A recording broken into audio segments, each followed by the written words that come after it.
The spine itself is an anchor for the body, and it has to be able to properly absorb and distribute force, right? And we try to do that by having as much independent motion between the vertebrae as we can. Now, we can't truly isolate it, but the goal is to try to get more motion throughout the little bits, because that is going to make a global motion that much bigger. Let's get into it.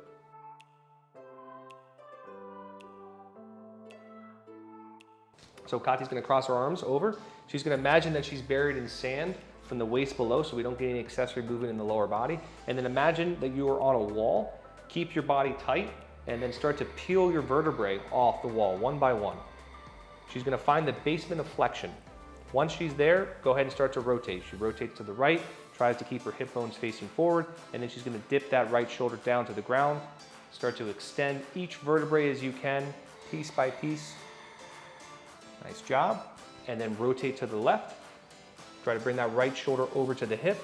Pull in with your abdominals, and then boomerang back to the center and stack back up. Let's go this time towards the left.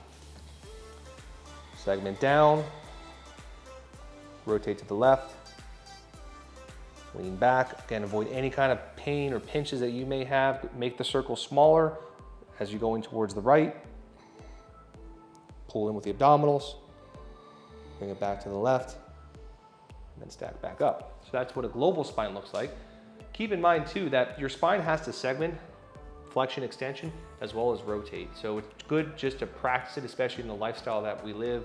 A lot of us that are sitting, the spine doesn't get a lot of stimulation, and it gets stiff. And because it gets stiff, it's very easy to compensate when we're trying to just move the spine. So let's go over a couple quick compensations. Sure.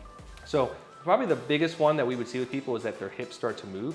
So go ahead and start to flex down. We get more flexion in the hip through here, or we start to rotate in our spine, and then our hips move as well. So I like to think that if we're going back to the center, I have two headlights, one on either hip bone, that's always facing the wall in front of me, and it never moves. So that way we know that we don't get our hips involved in that range of motion. You can also see the knees bend. Hips going forward this time. Hips going forward.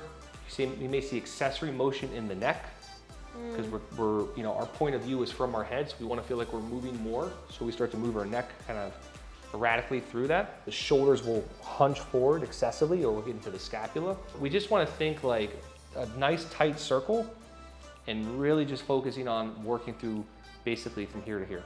And to avoid that exaggeration of the hips going forward, just try to think that you have a string attached to your neck, and you're actually trying to just lift high instead of just reaching back so much, because that would actually concentrate the tension more in the lumbar spine. So let's get another rep in. Think about this, that your spine has to be able to disperse load between your upper and lower body. So the more links in the chain that you have working, the better off it's going to work overall. Big inhale. Exhale. Start to flex down. Almost feeling like you're doing a sit-up, but you're standing. Rotate to the right. Yeah, that's a good way to think about it. Bend that right. Think about your rib cage is just kind of like an accordion, just playing and expanding. And then as you go to the left, go down, bring it back to the center, and then start to stack back up into extension. All right, let's go one more time the other way. Start to flex, rotate to the left, get the left shoulder down, extend up, rotate to the right, pull in with those organs. I really like to think about a deep connection with all the stuff in front of the spine. That's a good one. Come back to the center. Made enough time for the spine, so now we're gonna go towards the scapula, because we're kind of moving out from the center of the body. We'll see you in the next video.